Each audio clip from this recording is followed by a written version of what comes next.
Welcome back to Book Summary 5. I'm Sammy, and today's book takes us deep into the shadows of obsession, trauma, and the blurry line between truth and fiction. We're diving into Verity by Colleen Hoover, a psychological thriller that grabs you by the throat from page 1 and doesn't let go. If you think you've read all the twists the genre has to offer, think again. The story begins with Lowen Ashleigh, a struggling writer living in New York City. She's low on money, emotionally drained, and reeling from the recent death of her mother. Just when things seem darkest, she's offered a once-in-a-lifetime opportunity to ghostwrite the remaining books in a best-selling series by Verity Crawford, a renowned author who's been incapacitated after a mysterious accident. The offer comes directly from Jeremy Crawford, Verity's husband, who believes Lowen can study Verity's notes and drafts to finish the series. Desperate for income and intrigued by the chance to revive her own failing career, Lowen accepts. But the moment she steps into the Crawford home, things begin to unravel in subtle, chilling ways. The Crawford house is quiet, too quiet. Verity, though alive, is bedridden and seemingly unresponsive, cared for in a room upstairs. The couple's surviving son, Crew, is sweet but carries the weight of a family steeped in grief. Their twin daughters have died under tragic and suspicious circumstances. There's an atmosphere in the house that feels haunted, not by ghosts but by secrets. Lowen sets to work in Verity's office, sifting through old manuscripts and character notes. But then she stumbles upon something that wasn't meant to be found, an unfinished autobiography written by Verity herself. And what's inside it is horrifying. The manuscript is raw, dark, and shockingly personal. It paints Verity not as a grieving mother or devoted wife, but as someone manipulative, cruel, and obsessed with Jeremy to a disturbing degree. She admits to resenting her daughters, particularly the one who Jeremy seemed to love more. She confesses to unthinkable actions taken to eliminate what she saw as obstacles to her perfect life with him. It's a story so twisted and emotionally brutal that Lowen begins to question everything she thought she knew about the Crawfords. As she reads more, Lowen becomes consumed, not just by the manuscript, but by Jeremy.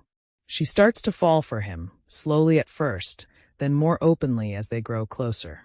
Their shared grief, their proximity, the intimacy of secrets, it all blurs the lines. But the house itself seems to push back. Lowen sees strange movements in Verity's room. Is she really unresponsive, or is she faking? Could she be watching, waiting? Lowen spirals into paranoia. The more she uncovers, the more dangerous it all feels. She considers revealing the manuscript to Jeremy, but hesitates, afraid of what might happen, and afraid that he might already know. And then there's the question of the manuscript's authenticity. Is it a confession, or just a writer's twisted exercise in character development?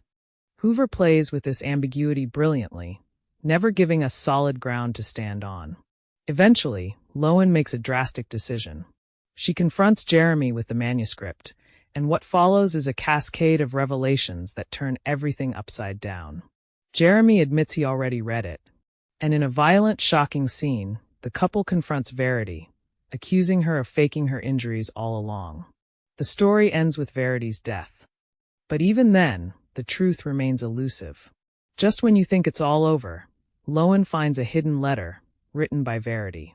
In it, Verity claims the manuscript was nothing more than fiction, an exercise suggested by her therapist to write from the perspective of her darkest self.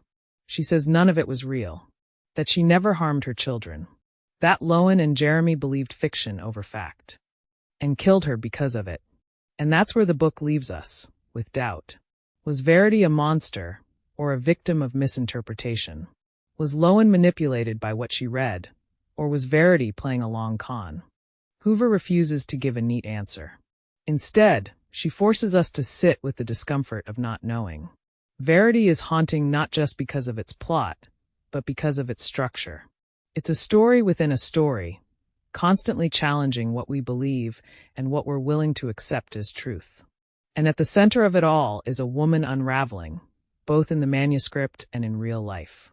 This isn't your average thriller. It's sharp, seductive, and morally complex.